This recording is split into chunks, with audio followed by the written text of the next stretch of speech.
Hi friends, thank you for tuning in to the Concussion Coach podcast. I'm Bethany Lewis, the Concussion Coach.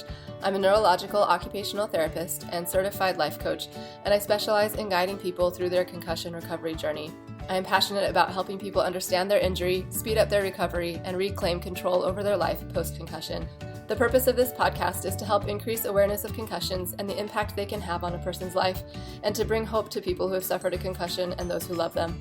I firmly believe that sharing stories and knowledge about concussions will bring important light and understanding to this misunderstood and often invisible injury. The information in this podcast is meant to bring that awareness and hope and is not meant as medical advice. The opinions shared are those of the interviewees and my own. If you are suffering with lingering concussion symptoms, I have created a concussion coaching program specifically for you.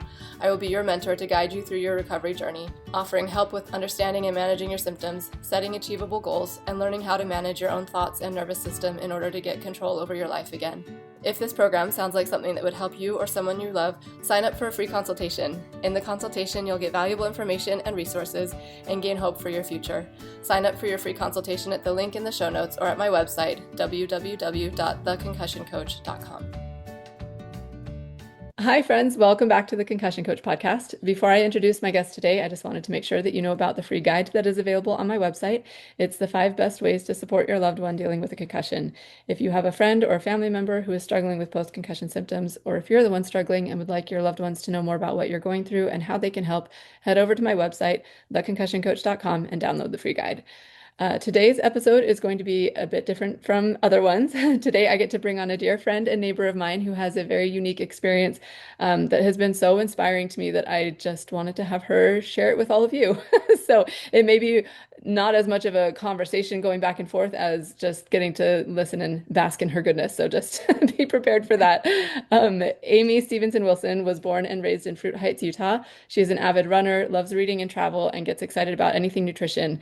Amy got a degree in political science at BYU and lived in Argentina, Hawaii, Washington, D.C., and Taiwan before moving to Ohio to study for a master's in public health.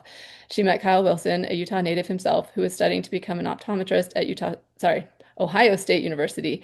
The two were married in May 2013 and lived in Connecticut and Colorado before settling in Utah. In February 2017, Amy was 8 months pregnant with her second daughter when she was in a near-fatal collision with a car of teenage high school students who were street racing in Salt Lake City. She and Kyle are now happily raising their 4 children in Farmington, Utah, while meeting the challenges of life. Thank you so much for being here with us today, Amy. Thank you so much for asking me. I love Bethany so much, and this is such an honor. Thanks. There's a lot of love here, guys. There is. But really, I've gotten to hear your story a couple times, and it inspires me every time, and I'm just really happy to have you share it with other people. As was said in the intro, the bio there, it deals with some heavy things, and so I just want people to be aware of that as they go into this. Yeah. But along with the heavy is a lot of light. So let's have you just jump in. I might jump in, Okay. stop and make you answer questions along the way, but but Perfect. mostly Please I'm just do. gonna let you go for it. Okay, that sounds great. As Bethany was saying, this is a story that's dear to my heart, and I guarantee I'll cry even now. Oh yeah, As I I should have share gotten these. tissues. Oh, Dang it. yeah. Okay, I've got some. We're good. It's close to my heart, to my family's heart. It was quite the experience. So I hope you'll bear with me as I share, but I'm so grateful that Bethany would let me come on and share this story. So backing up a few years, 2017, my family consisted of me and my husband, Kyle, and our little daughter, Ruby.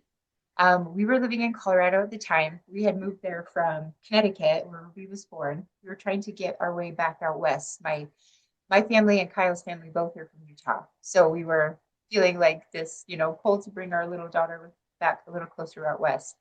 So we had moved to Colorado.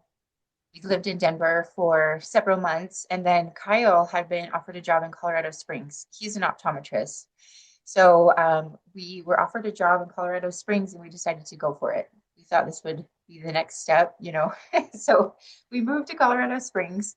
At the time when we moved, I was about 9 weeks pregnant. In Denver, we had sadly had 2 miscarriages. So we were really anxious and grateful for this new baby that was coming. So, but being newly pregnant and moving to a new city, I won't like mince words. It was really hard. I was like very alone. It was just me and my beautiful daughter, Ruby. My husband was working a lot at that time, trying to get himself established in this practice.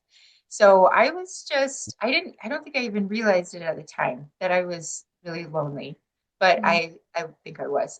I remember talking to my good friend, Tasha, that I felt just like chalk, like just kind of every day was the same. And it was just really hard. So, and I had this new baby coming, and I didn't feel like I was in a good mental state to bring a new baby into the world. So, just like any rational, educated, 32-year-old woman needed, I needed my mom. Everybody needs a mama. It's I okay. know, right?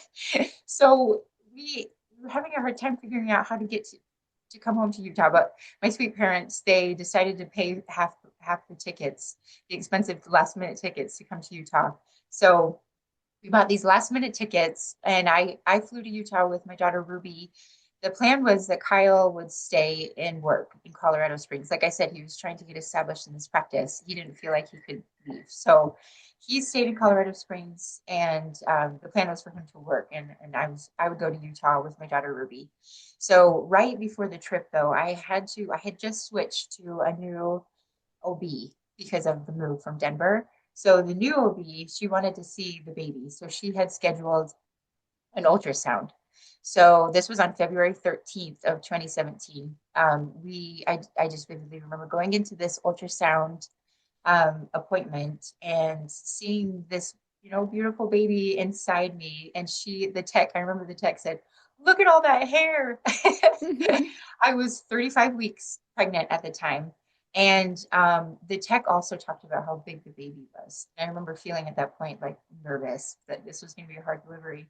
You Mm. know, I was wanting to do a natural delivery. And so I was just like, okay, here we go, but I vividly remember seeing that beautiful baby inside me and thinking, okay, wow, thinking 5 weeks, I'll be meeting that little baby and seeing that dark hair, all that dark hair in person. Mhm. So, yeah, as you're going to find out, that was sooner than I expected. So the next day was Valentine's Day. Kyle, he drove me and Ruby to the airport. We were a little bit late, so our goodbyes were kind of rushed. You know how that goes. So we said goodbye, knowing we'd see each other soon, and it would all be just fine. Little did we know. So Did you have a return ticket? Like, how long were you planning on being in Utah? I think it was 1 week. If I Okay. remember, it was 1 week or 8 days, something like that. It was just a Mhm. quick trip because at 35 weeks, I think at 36 is when a Yeah. typical OB would say you can't fly anymore. So I Mm. think it was like the last minute we possibly could have gone. Mm-hmm. So we flew over. So, and I still remember my swollen feet like flying, that feeling. It's just like so fun being pregnant, That's so fun. right? So it was Valentine's Day. Ruby and I landed. My parents had just been out at a Valentine's dinner with their friends, so they picked us up. I still remember they were all dressed fancy after this dinner. And it was just so good to see them. And it just, instantly, it was what I needed, what Ruby and I needed. Stayed, my parents still live in the same home that I grew up in. So it just felt like therapy, being there. Yeah. So one of the major things that I wanted to do during my time in Utah was visit the temple. So in my faith, Bethany and I share the same faith. We visit. There are many temples in our faith that are located throughout the world, and we'll go to the temple. It's a like among other things, it's this place where you can go and you have this like meditative experience, and it's a time when you can really connect with God.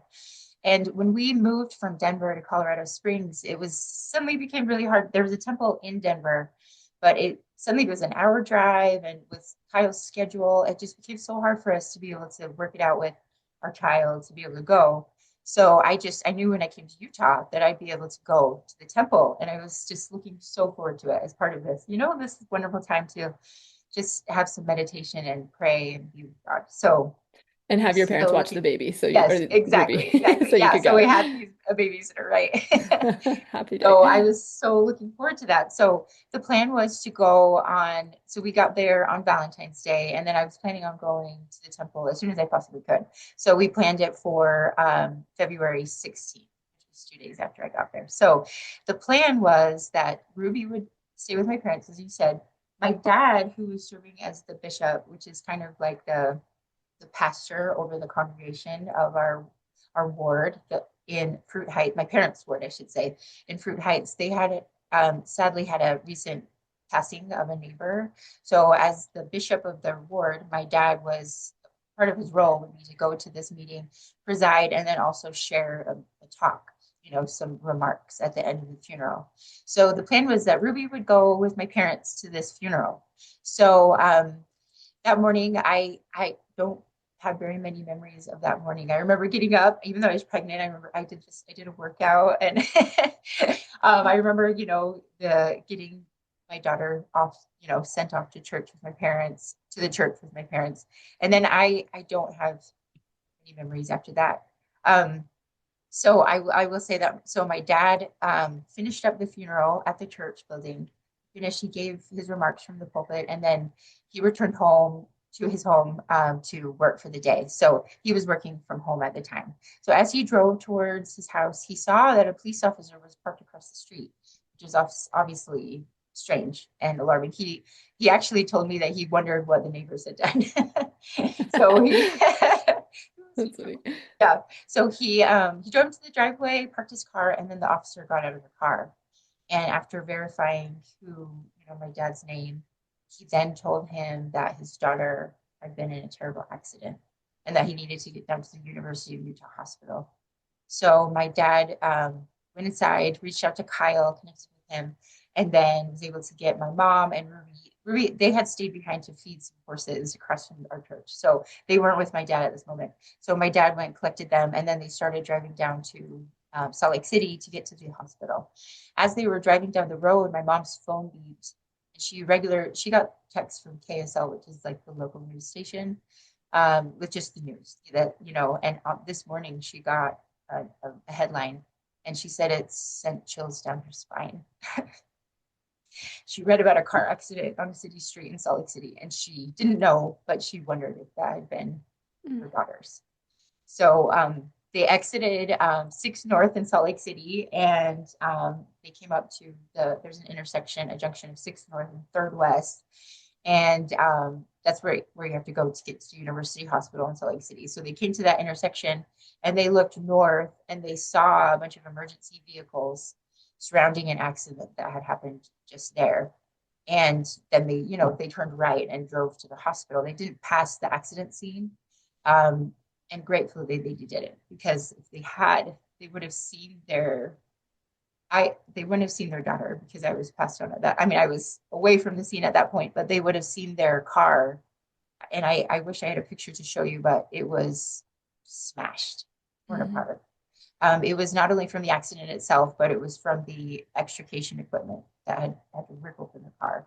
Oh man. So they would have seen their car. And what they would eventually find out, actually not even that day, but over days and days and weeks, the details kept coming together. But what they eventually found out is that morning, there were 3 teenage friends who were went to West High, Salt Lake City. They'd gotten into a blue Impala, and then they were, in a car next to a Buick Rendezvous. Another friend was driving. The 2 cars, they exited West High parking lot during their lunch break, and they turned north onto 3rd West, and their intent was to race. So the 2 cars started driving. The Impala charged ahead. At some point, that car was racing at 95 miles per hour on this neighborhood throughway. The 2 cars passed through that intersection at 6 North and 3rd West, and they were seen on a surveillance camera at a Chevron there on the corner.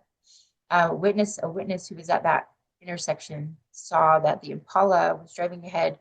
There was a truck that was in the far right lane that was slowing to turn, and so the Impala was trying to avoid that truck. As he was doing that, the driver lost control of that car. It hit the median, which is this wide cement median filled with plants and trees. It hit that median, flew completely over that median, and then it flew into the southbound traffic.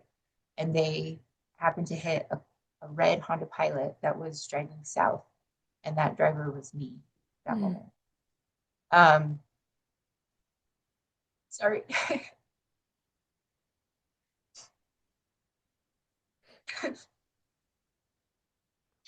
Sorry. It's okay. My heart breaks to think that for two of the boys in that car, the decision to race that day was their last. Vidal Pacheco Tinoco and Dylan Hernandez died at the scene of the accident. The driver would survive, and he was actually able to walk out of the car.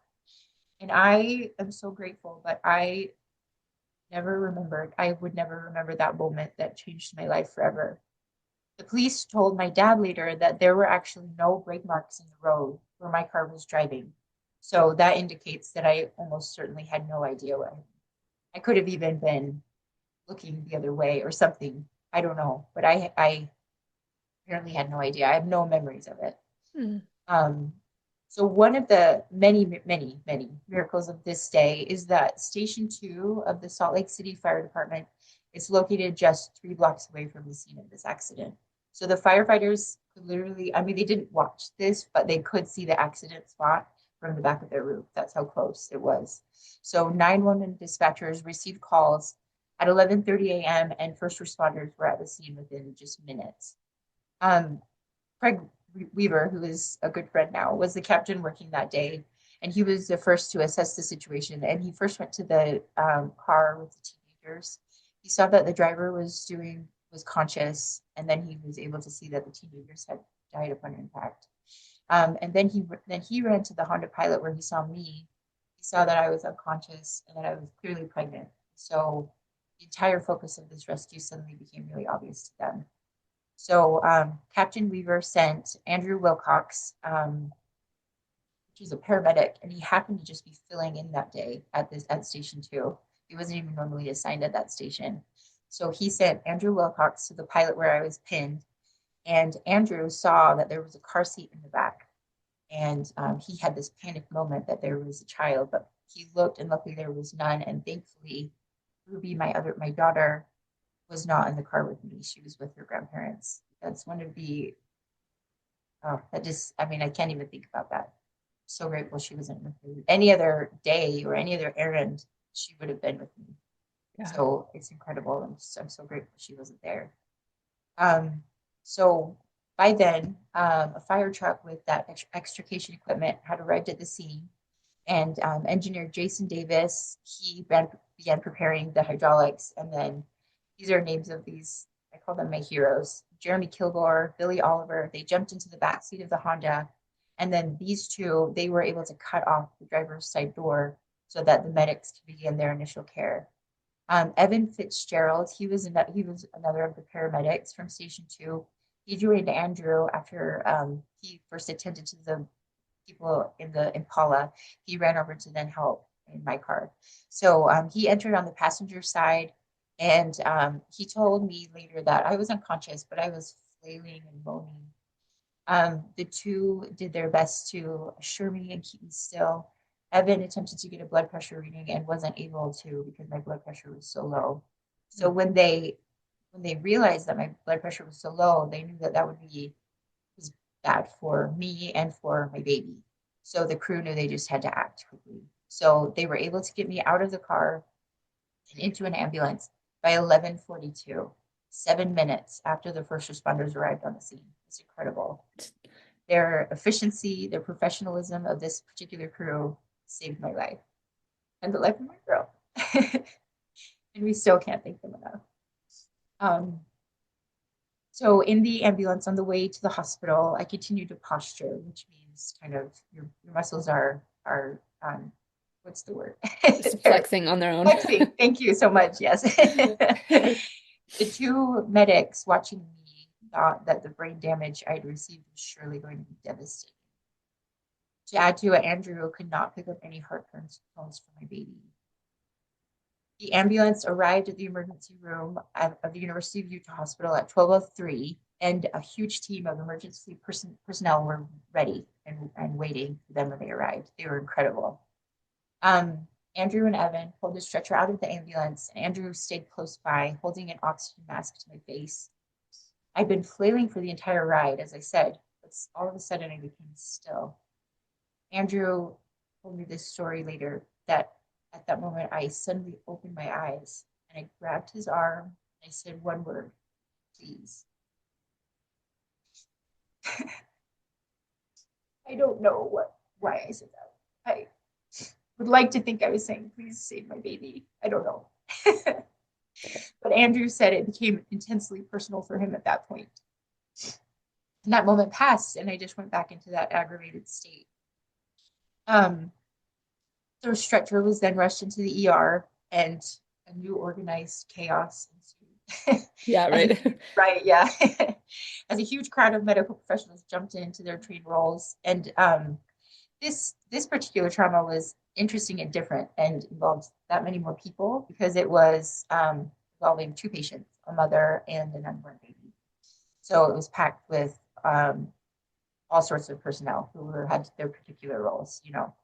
So Dr. Toby Ennis was the doctor in charge that day, and he is just incredible. So he and his crew, they jumped into action and they started assessing me, they were assessing the baby.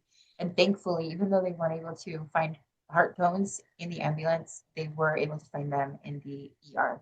So that was a huge relief to everybody. So obviously, Yeah. they went under, I went under preliminary assessment, and I was given a 7 on the Glasgow Coma Scale. I think you probably know about that, yeah. But that's not good, basically, right? So it's saying that I'm unconscious. There are concerns for my brain at that point. Yeah. So the thing that's amazing is that aside from I had this major abrasion on my right knee and some scratches, I really didn't have very much external damage at all. So I was in the ER for 26 minutes, and then they decided to move me down to the CT scanner. So they pushed me down the hallway on a gurney to the CT scanner. In the scanner, they revealed that I had a grade 2 spleen injury, which is like fairly bad, and then a grade 5 kidney laceration, which is terrible. The doctor would later tell me that the kidney was like beyond recognition. So what happened in the collision was my car, I was driving south, and the car came right in front of me. So I hit it this way, and then the car swung and hit. So I was hit on the front, and then it swung and hit me on the left side of my car. So I had a lot of damage on the left side of my body. So it was my left kidney that was, like I said, it was just smashed from the impact. I also had a pretty bad broken pelvis. And those were the things that could be blamed for my unstable condition and my internal bleeding. So during the scanning, I suddenly became really hypotensive, which means my blood pressure was dropping. So Dr. Ennis aborted the CT scans, and then the parade started again as I was rushed to the operating room. So, so I got into the operating room at 1:01 p.m., approximately an hour and a half after the accident. And the mood, I was told, in the room was solemn and organized as nurses, surgeons, anesthesiologists, respiratory therapists, and others each followed their specific protocols. The surgeons decided that based on the extent of my injuries, both baby and I would benefit from an emergency C-section. I hope I can tell this. So after the doctor opened me up and explored what the bleeding was inside, they then decided to do this C-section. So Dr. Heather Campbell was my doctor. She pulled out my baby, and she wasn't breathing. So Dr. Campbell moved the baby onto NICU nurses who are angels, and such as Erica Jensen and Virginia Tibbetts, and they immediately started CPR on my baby. And they knew that they would have a better chance to take care of her in the NICU. So they took her, and they were doing CPR as they went to the NICU. Now I was told later that standard for CPR is 10 minutes. But with my daughter, there were certain reasons, but they decided to continue for her. So it took 11 to 12 minutes, and then she did start breathing her own. If it had been 1 minute sooner and they decided, for whatever reason, to stop their CPR care, then she would not have made it. So she was saved by these angel nurses, these angel doctors. So I then was kind of just packed in with like stuff to soak up, just like I was kind of just like put on hold. They kind of just stopped my surgery because I was not very stable. So I was then moved to the ICU, the SICU, and I was there for several days, where they were able to eventually take out my kidney. They put in screws into my pelvis. They had to put, I had some swelling on my brain. They had to shave part of my hair. My sister, when she found that out, she was like, she's going to be so mad they shaved off her bangs. That's And hilarious. I looked like Frankenstein. It's called a bolt. They put it into your skull to measure your pressure and to help with brain intracranial pressure in your brain, and to also remove fluid from your brain. So I really looked like Frankenstein. um, so jumping now back to my husband Kyle. Um, as I said, he dropped us off at the airport that night. It was Valentine's, and he on his way home, he decided to stop and get Chick-fil-A. So he got some Chick-fil-A. We went back to our apartment, watched a movie. At the end of the movie, he realized he had He had what, sorry? food poisoning. Oh no. Yes. So he was so sick, but he was feeling this kind of pressure to be at work. So even though he'd been sick all night, he went to work, and then he went to work the next day, which was the day of my accident. So he was on Thursday the 16th, he was, half alive, sitting in this meeting. Oh, and he got a phone call from my dad. So he silenced it. And then he got immediately a text from my dad that said, the text said, you need to call me right now. So Kyle stepped out of the meeting and went to the hall, and he got the news that is every person's worst nightmare, that your wife Amy has been in a horrible accident. She's in critical condition, and you need to call the hospital. So Kyle, I think he was in shock the next few hours. He went back into the meeting. He kind of got emotional in the meeting. His sweet boss took him out, and his boss so kindly bought him tickets to Salt Lake City, because last minute tickets are so expensive. So Oh, so good. Kyle, yes. So Kyle suddenly found himself in the airport. He was going through the security line. He remembers he was putting on his belt, and then his phone rang. And it was a nurse who asked him what he had been told. Even before he could reply, she interrupted him and said, "Did they tell you that your daughter was born?" Kyle, who had been through all of this emotion, suddenly was just filled with this joy. For a moment, he cried right there in the airport, knowing that his daughter had been born. So he had this huge like craziness trying to get actually to Utah from there. The plane had been overbooked, so as he was going to get on the plane, they almost did not let him fly to Utah. So it was just, people here were praying for him that he could actually make it over. And he actually ran into, this was so crazy, our friend and neighbor, who happened to be the pilot. He ran into Kyle. Yes. And so I know, it's amazing. So That is crazy. he was able to help Kyle so that he made it all the way to Salt Lake. So, like I say, there were angels that were just like appearing out of nowhere for all of these situations. So Kyle was able to make it over. He landed in Utah by 7:30 that night. His parents picked him up and came to the hospital. Kyle's first inclination was to go visit his baby. And he learned that this is very incredible, but he learned that he learned about her traumatic delivery. And he'd also learned that the baby had been put on a cooling bed to help decrease reperfusion injury, which we learned later that the standard at that time was 36 weeks.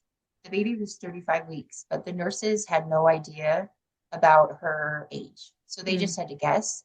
But based on her size, the fact that she was such a large, healthy baby, they assumed that she was old enough. So this technology, I mean, this practice, you put someone who has suffered something like this on cooling just to help with like to slow the blood flow to the injury site because the it helps with healing. By blessing, our baby was able to receive this treatment, and you know that it has helped her so much in her healing. Wow, that's Um, amazing. it is incredible. So Kyle, he really didn't know what to expect. He knew that his daughter had been through this traumatic delivery. He walked into the NICU, and there she was. She was swollen. She was bandaged. She was draped with wires and tubes. But he said later that he seemed to not notice. Somehow, all he remembers thinking is just how beautiful she was. He was just taken away with that. Um, So I was in a medically induced coma when Kyle first saw me, and I can say I was not beautiful. I was just a wreck. I mean, wires, just it was incredible. Um, and I was in a medically induced coma that night, and then I would be for the next several days, actually a week, actually 8 days. So I was told that during that time, nurses or doctors would take me off of my medication every hour, just so they could check my if I was still responding. So they would take me off the medication, and then I would follow simple commands like squeeze my finger and wiggle your toes. Um, and I was responding really well to this. However, after about 6 days of staying in the SICU, the doctors took me off my grip pain meds, and I didn't respond. And I've been told by my parents and family that that was a really dark day. That my family wondered if I would wake up. Um, and I know that during that time, there were so many prayers in temples, prayers across the world from family, friends, people who I never met. You know, the prayers were being sent to heaven on our behalf. And I will say that, as you can see, the next day I opened my eyes, and I was awake from that point on. Um, the healing was obviously a long road, but it started at that point. Mm. Um, Kyle eventually let me know the full extent of my injuries. So he let me know that I no longer had a kidney or a spleen. That's like fun to find out. That I'd had a collapsed lung, that my brain was injured, and that our baby had been delivered via C-section. That about her traumatic delivery, that she'd been without oxygen for 11 minutes. He also said that I'd broken 13 bones. He told me that at that point, but it ended up being 16. They kept like finding broken bones. Jeez. Okay, make that 14. Make that, so. So this was every little break. This was the worst breaks were my pelvis was broken in 3 places. And because my pelvis was broken, this meant that I couldn't walk for 6 weeks after my accident, or put weight on my left side. And that was so hard. I broke both shoulder blades. I had 5 broken ribs. My left arm, the ulna, was broken, and that made it so hard to hold a baby. Mm. Um, so I had all of those things to deal with, but I was not. It wasn't like in the movies where wake up and you're like, "Where's my baby?" I was like slowly coming back, and I didn't even remember. I remembered Kyle and our daughter Ruby. I remembered my parents and family. I did not remember that I had come to Utah, and I did not remember that I had been pregnant. Mm. So I saw my abdomen; it was covered in scabs, and just, I had no idea what it was all about. So, but Kyle, he did remember it all, and he was the one that bore the brunt of the entire experience. He had to handle it emotionally. He had to make decisions for me, for our baby. He had to coordinate care for our 2-year-old Ruby. He had to make sure she was feeling loved and not neglected during this trauma. He had to, fight issues with our insurance. And then also, this was news because of this accident, and these high school children had, or teenagers had died. So he was having to word questions. He was on news interviews about the accident. I don't know how he did it, but Oh my he gosh. is incredible. So, I mean, he is incredible, and he just handled it so incredibly and so beautifully. Wow. Yeah, that Yeah, like don't always think about all of the things like that you don't even right. think about. Yeah, it's Yeah. just so many layers, right, to this Yeah. story. Right. And I'm Yeah. curious for you, do you remember him telling you this? Like at what point did you start remembering like you were awake? Do you remember from when you woke up or it was coming back slowly? That's a good question. So I remember, I like vividly remember, I have memories of when I was in the coma. So it must have been kind of when they were taking me off the medication. So I have this one memory. Um, like I remember thinking that there were doctors. I remember wondering like if something had happened because I was aware of these like medical people around me. So I do have those memories. And then early on, even for several days, it was just kind of like I have these hazy memories. I remember Kyle flossing my teeth for me, which that's like true love, right? That's very sweet. Because I'm kind of OCD with my teeth, and I remember that.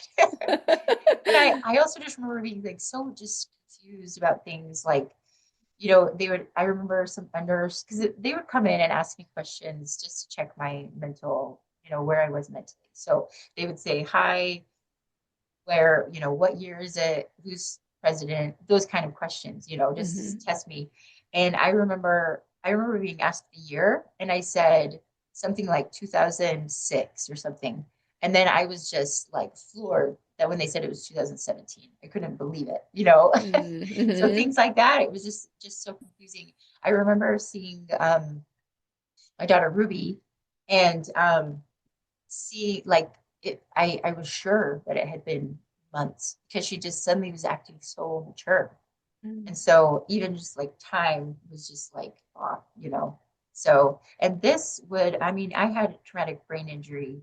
And also I was on heavy medication. So this kind of confusion, it eventually kind of started fading away, but it was there for a good, a good couple of weeks, just like, Mm.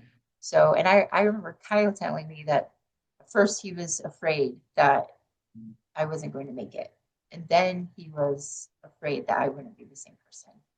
In fact, my dad tells me that. He says, I remember Kyle sat me down and said, is Amy going to be the same? And my dad, all I could say was, I don't know.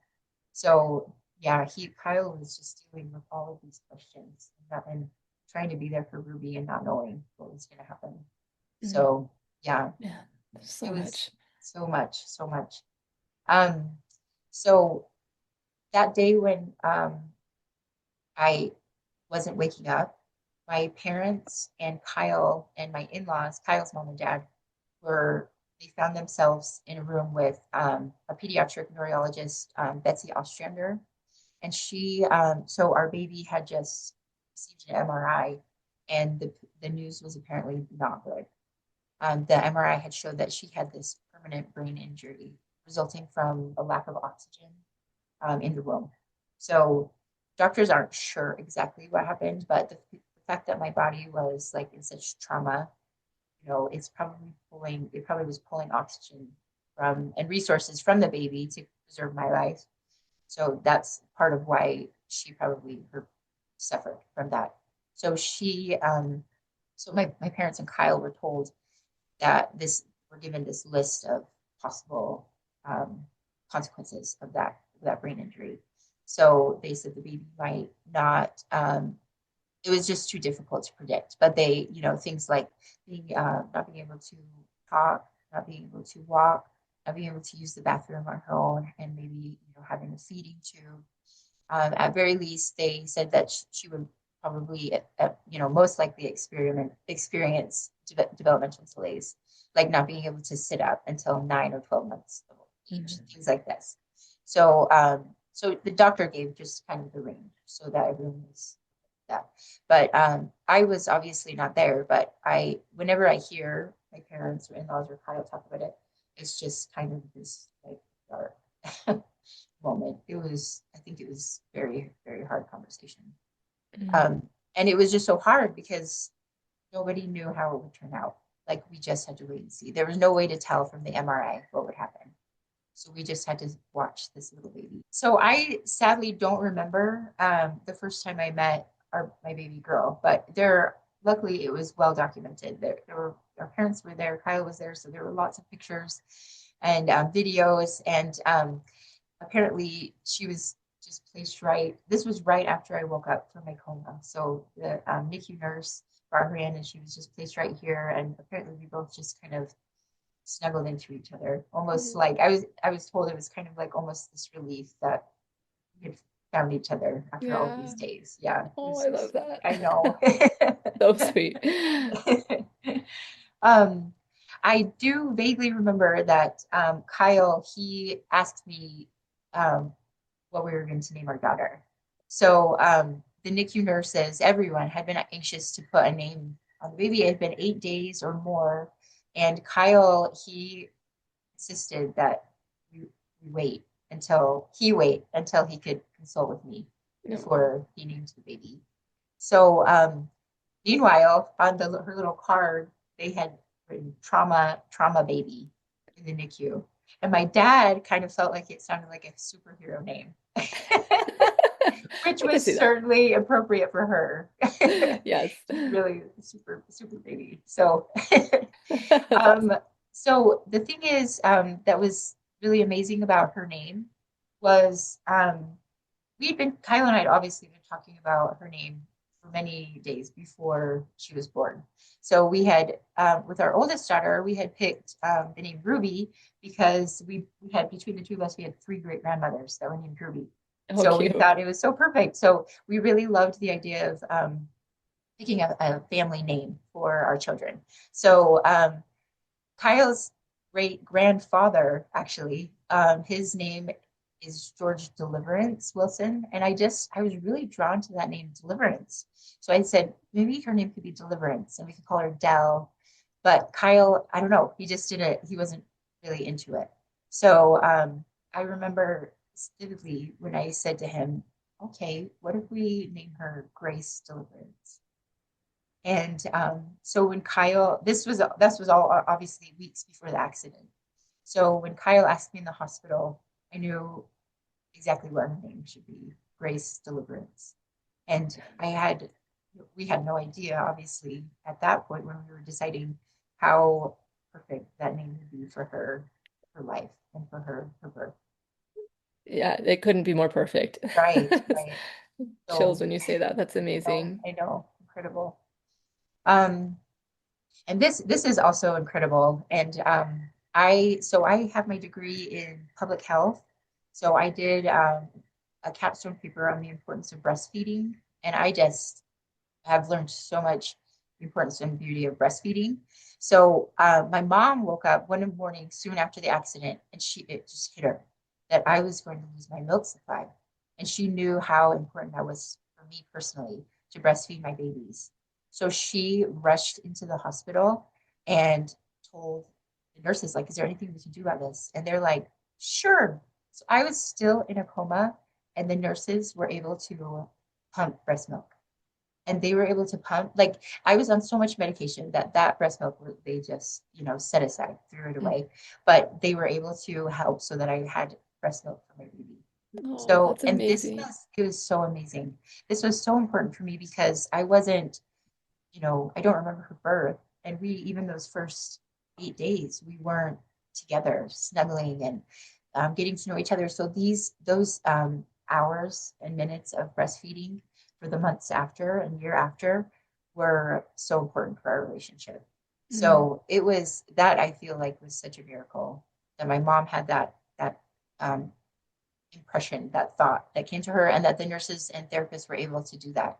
And it was also so hopeful that our little baby was starting to be able to even start sucking drops of milk from a binky and then eventually from a bottle. And this was like such a like positive sign for her well-being.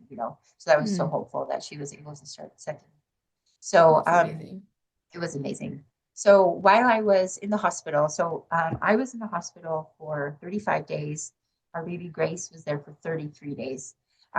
So I was, our routine became I would be in my hospital room, and either I would, in my wheelchair, be pushed down to the NICU, or someone would bring her to me.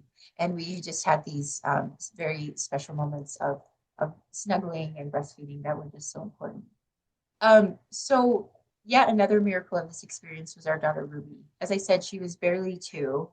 And she went from almost literally being with me for her entire life. We go play, and I was with her all the time.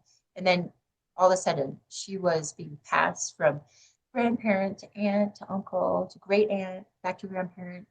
And she thrived. She did not melt down. In fact, she came alive. She was like in the hospital visiting, and she'd say hello to strangers. She was just reaching out and taking care of people. I have this picture of her snuggled up in bed with me, like, rubbing my face or something.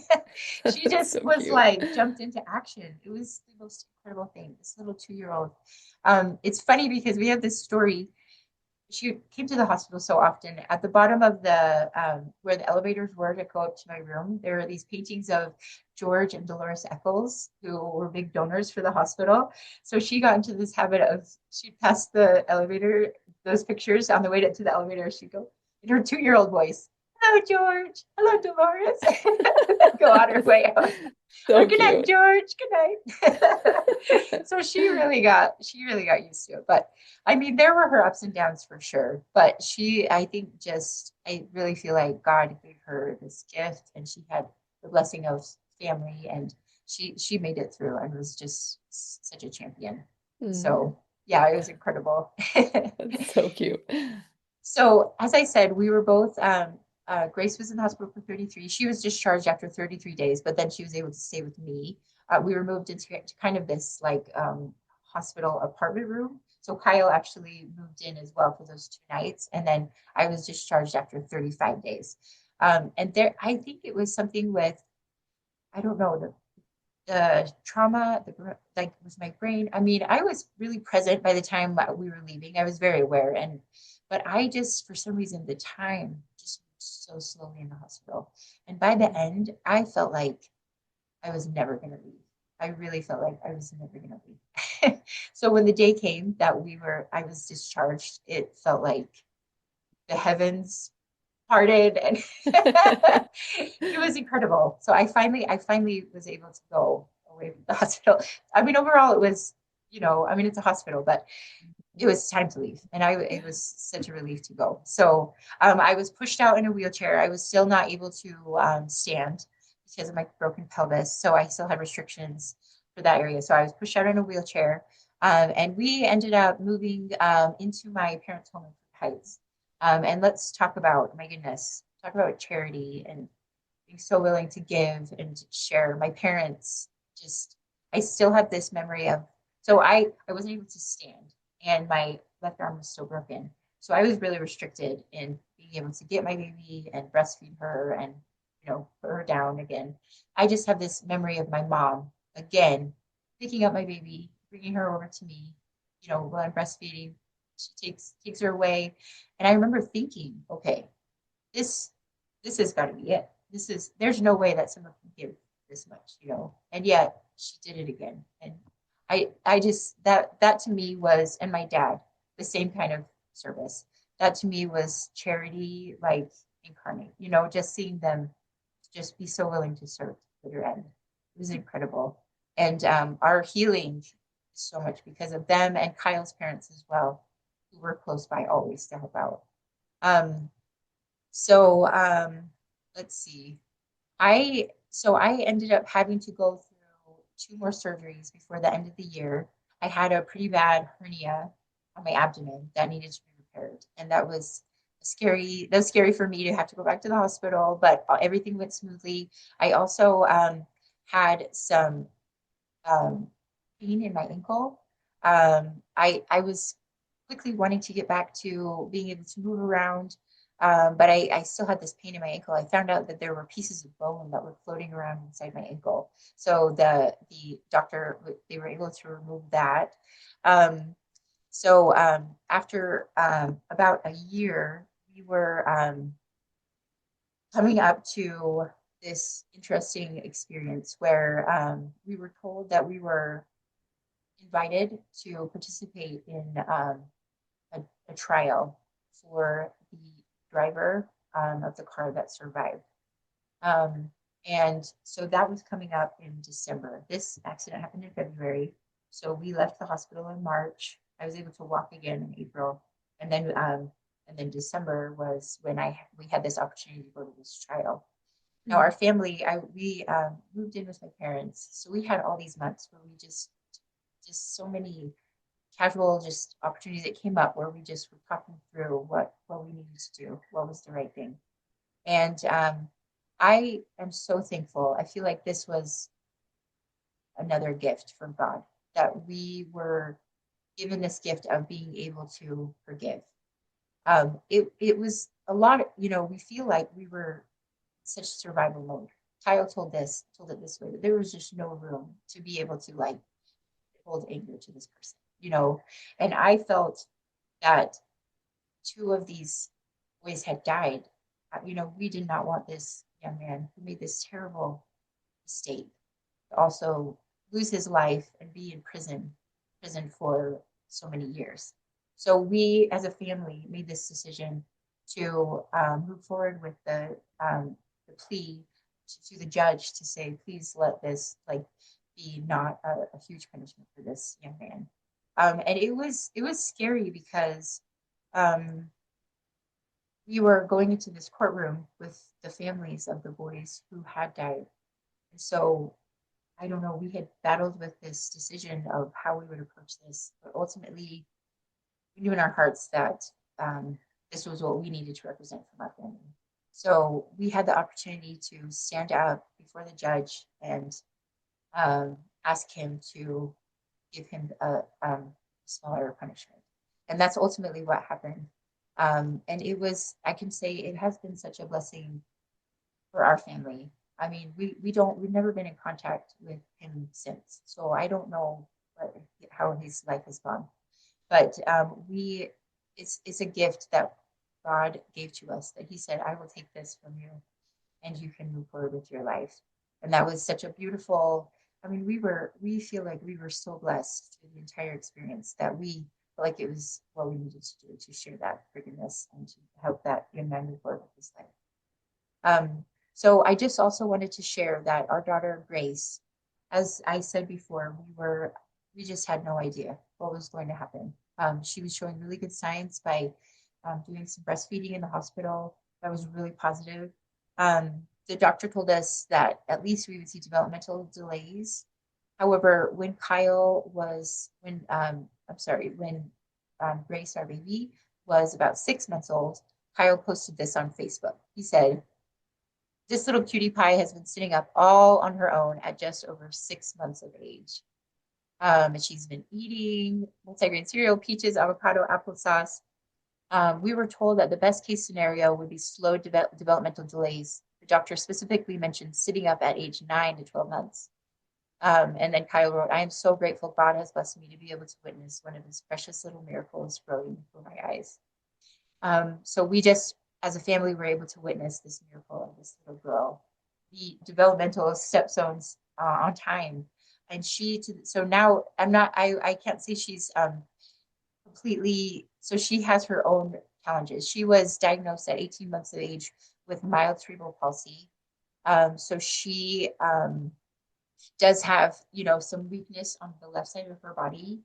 But she is just an incredible girl. She is so sharp, so smart. She's been able, in fact, when she was 2, she underwent some testing through early intervention at the neonatal clinic at Primary Children's Hospital. And everyone was just floored by her. She tested, so she was 2. She tested at a 40-month-old level for her language at that point.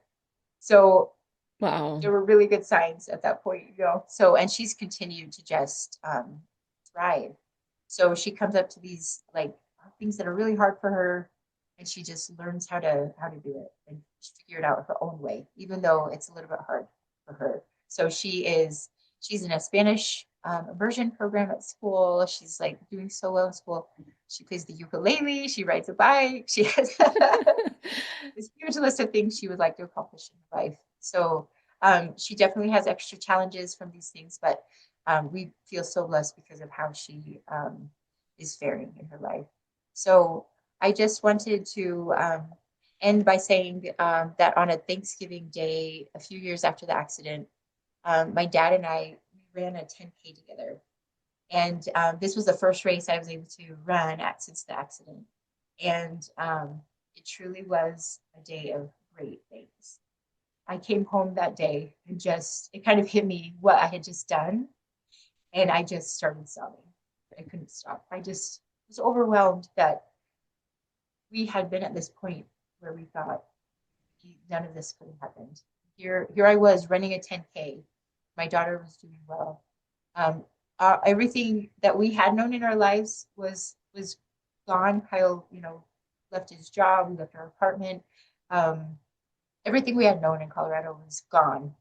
But we realized that none of that really mattered because we had these things that were so crucial to our happiness. We had our family, we had each other, and that we knew was everything. So we, to this day, just feel this overwhelming gratitude for all that we've been given in our Thank you. Oh my gosh, Amy, thank you so much for life. sharing this.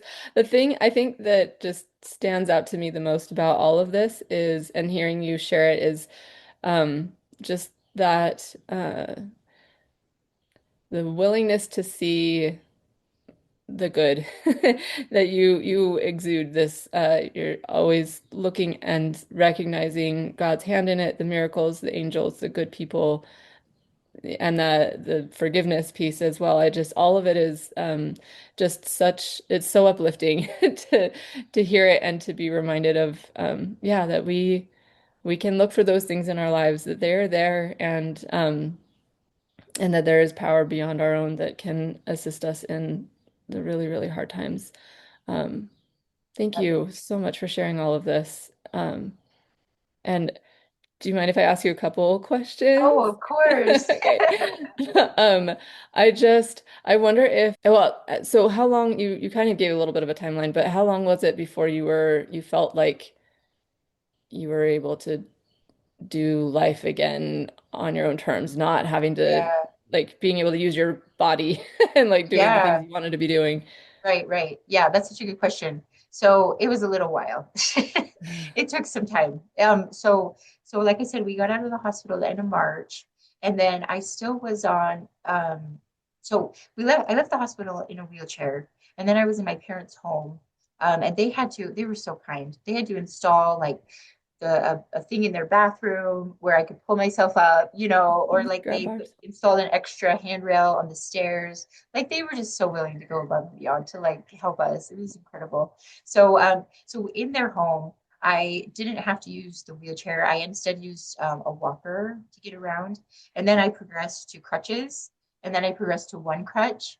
And so during this entire time, I was like constantly being hounded, like in the hospital, especially like do not put weight on your left side, because if you Mhm. do, you could re-break things, but I don't know, it just became this extremely negative thing. I was just coming out of this traumatic brain injury. It just became this negative thing. So when the physical therapist told me that I was cleared to walk, it felt like I felt kind of guilty.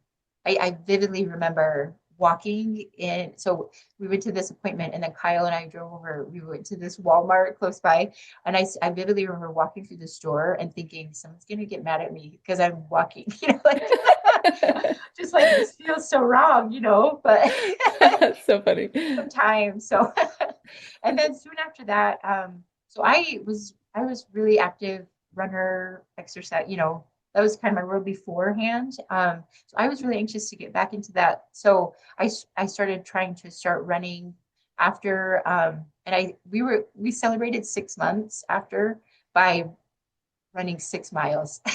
Oh, So wow. it was awesome. But I did find out that those bones in my ankle were causing problems. So that delayed me after that. But anyway, so I feel like probably about 6 months, I was getting to a point where I could kind of be more like, active with my kids. I could lift up my baby, and my arm Mhm. was healed at that point. So I think probably about then.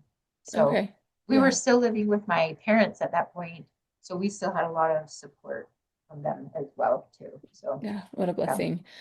it's Um, true. did you how was the brain injury side of things? Like, were you, and sometimes I think maybe you weren't even aware of whether you had deficits or not. Yeah, But how can you speak to that experience of the brain injury recovery specifically? yeah. Bethany, that was like the hardest part of this entire experience was my brain injury because I was like, especially those first weeks in the hospital, I would act certain ways because of my injury or medicine, and I didn't remember it. So, so then people were treating me differently because of how I had acted. But then Mm, when I was in my right brain, I just was seeing them treat me differently, and I was hurt, really just offended is probably not the right word, but just hurt or confused why I was being treated this way, like not trusted. Those were kind of the feelings I had. mm, So it was just so confusing to me. Um, but to give you an example, I mean, in everyone's defense, because I was acting crazy. Like my sweet cousin, she came and stayed with me one night, and she I later interviewed her about it, and it was like terrible. I was like up all night. I was calling the nurse every few minutes. I was like planning on getting out of my bed, which I was not allowed to because of my pelvis. All of mhm. these like terrible, these things. Shoot. So my poor cousin was awake all night, like with me just doing these crazy things.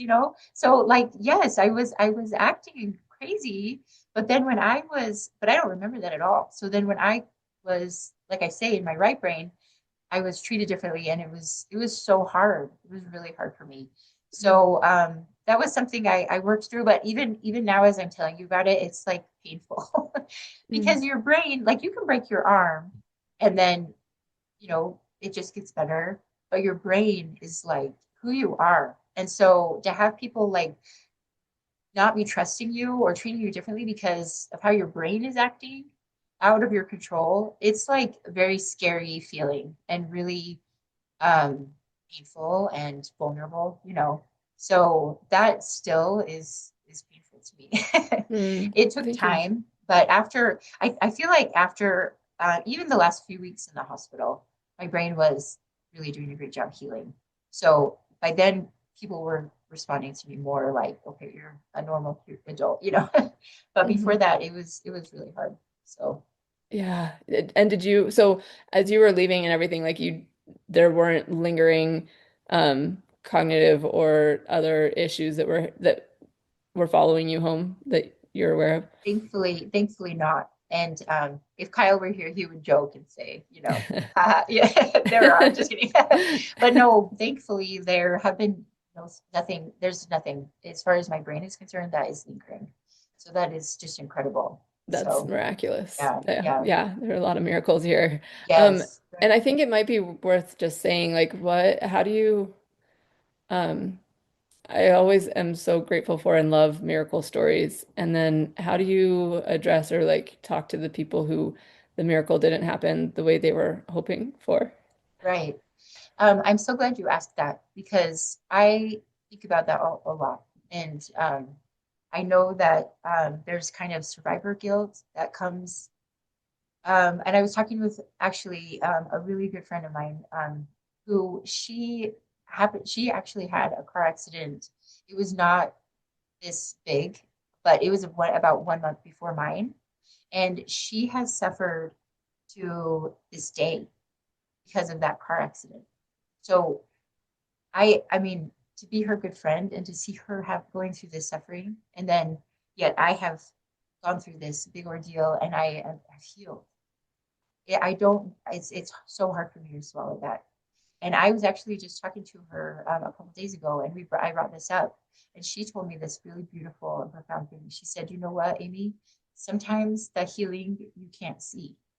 because it's happening on the inside. She said she received incredible healing in her heart, even though her body was slow to follow. And that was so beautiful to me. And so I think it's so hard, but I think we don't always see the healing that's happening, and we don't always see the time frame for that healing. And if for those of us that believe in a higher power, we trust that that's part of the beauty of our lesson in life, that healing as it comes, So it's hard. It's so hard. And it's hard because there aren't answers. Yeah. So yeah, that was beautifully said. Thank you for sharing that. And I guess just really quick to wrap up here, what I know you had lots of good support, and I'm so grateful for that for you. What advice would you give to people who are loving and trying to support somebody who is going through a hard time? right. I think we had so many angels. I just still remember this neighbor who would show up at my mom's house like with this big mason jar full of soup. And she'd say, just keep it in your fridge and then pull it out when you need it. And just this sister had lost a daughter years before. And so there was just this like holiness about her as she served. She just, it's like she had been through it. You could sense that she knew what we needed, and she knew that she just needed to be there quietly and supporting us. I would just say, I think it's so hard when someone goes through something big like this. You don't know what to say, and you really don't know what to do. But in some ways, that doesn't matter. Like just being there, just showing up and saying anything or doing anything is what the person needs, to see that someone is there. So I guess I would say that just don't try to get it right and, do the exact right thing. Just be there and say what's genuinely in your heart. And that is perfect, just showing that person is not alone. That's what they need. Yeah, thank you. Thank you so much for that. And any other big picture lessons or anything else you want us to know or take away before we finish up here? I know I was trying to think through those. I think I had a good friend. So I served as a missionary in Argentina, and my mission president came to the hospital while I was there, and he had gone through leukemia and was a survivor. I hope I'm saying he's gone through cancer. I think it was leukemia, but don't fact check. You can't fact check me on that. We won't judge you though. He got through his own trial, and he told me, and this has always stuck with me. He said, instead of saying, "Why, God, why?" He said he learned that he needed to ask, "What? What, God? What do I need to learn? And what do I need to do now? What can I do to serve others now that I've gone through this?" And that was such a beautiful lesson to me. And he lived it. He was there in the hospital visiting me in my state of being broken, And he obviously learned that lesson and was practicing that in his life. So I love that. It's when we go through hard things to not ask why, but instead to ask what can I do? Yeah, beautiful. Thank you. I don't think I asked you before, but are you interested in having people contact you? Is that something? Sure. Yeah, definitely. Yeah. Okay. If people I, want to, how can they do that? What would be the best way? so I think the easiest way, I'm on Facebook. It's Amy Stevenson Wilson on Facebook. You can send me a message there. My email address is amystevensonwilson@gmail. So you could also feel free to send me an email. I would love that so much. So Awesome. Okay, thank you so much, Amy. I just adore you. I'm so grateful oh, for your sharing this and thank all of the goodness that just exudes from you. So thank you so, so much. you, Bethany. I'm so glad you listened in today. I hope you have gained some helpful insights and inspiration regarding dealing with and recovering from concussions. My goal is to create more awareness and education about concussions and the fact that there is so much that can be done to improve life after someone has had one. Help me spread the message by liking, commenting, rating, and subscribing to this podcast, and share it with others who would benefit from hearing it. There are more resources available on my website. And again, if you or someone you love would benefit from concussion coaching, sign up for a free consultation using the link in the show notes or at my website, www.theconcussioncoach.com. Thank you. See you next time, and take good care of that amazing brain of yours.